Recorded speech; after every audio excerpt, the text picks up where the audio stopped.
प्रत्येकाची इच्छा होती की नेकलेसचा खुलासा झालाच पाहिजे आणि अखेर स्वानंदीने केला खुलासा. समर आनंदच्या घराबाहेर जातो, मोठ्याने आवाज देत ढसाढस रडतो.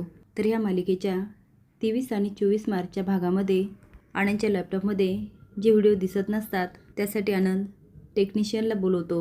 आता तो प्रयत्न करतो आणि ते व्हिडिओ दिसायला लागतात. आता स्वानंदी, निकी आणि आनंद पुन्हा एकत्र येतात. स्वानंदी म्हणते आता हे सत्य राजवाड्यांसमोर आलंच पाहिजे आणि त्यासाठी निलिमा मावशीला भेटावं लागेल.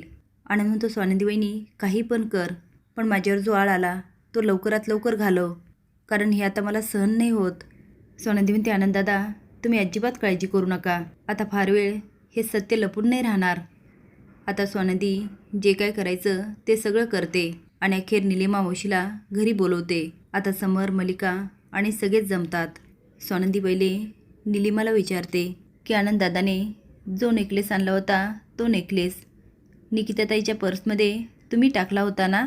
आता निलिमा खूप नाटक करायला लागते आणि म्हणते ए काय पण काय बोलते, तो नेकलेस निकिताच्या पर्समध्ये मी का टाकेल, आणि तो तर आनंदकडे होता ना.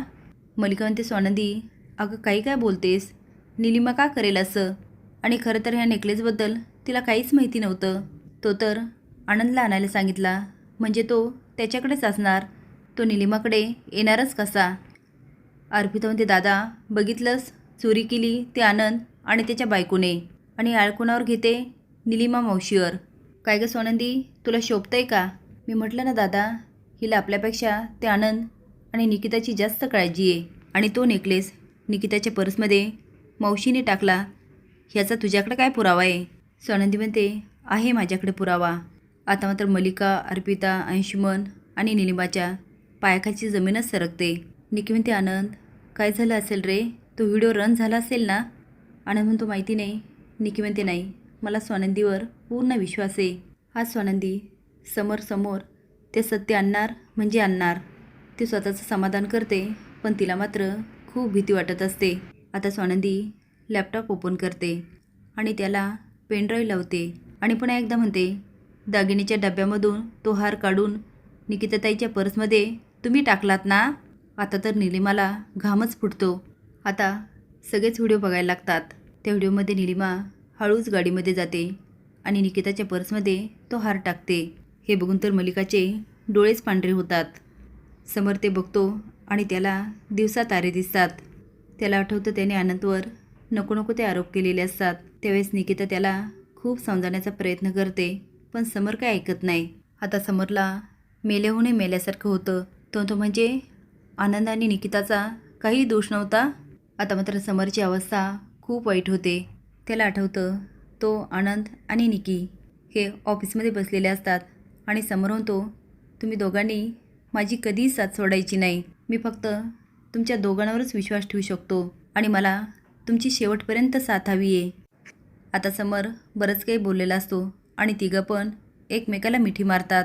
तेव्हा निकी आणि आनंद म्हणतात आम्ही तुझी साथ कधी सोडणार नाही, ते तर शक्यच नाही. आता समरला काही सुचत नाही आणि अक्षरशः सायकलीवरून तो आनंदच्या बिल्डिंगमध्ये पोहोचतो. सायकलची घंटी वाजून मोठ्याने आवाज देतो आनंद.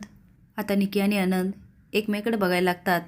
समर रडत म्हणतो आनंद प्लीज ये खाली आणि बोल माझ्याशी, मला भेट, मला माहिती आहे मी खूप मोठी चूक केली आणि ती चूक सुधारायला मी तुझ्याकडे आलो रे.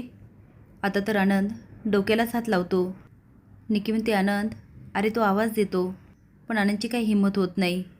मोठ्याने रडत समर हात जोडतो आणि म्हणतो मी दोषी आहे, प्लीज मला माफ कर आणि खाली ये. निकी म्हणते आनंद चल खाली.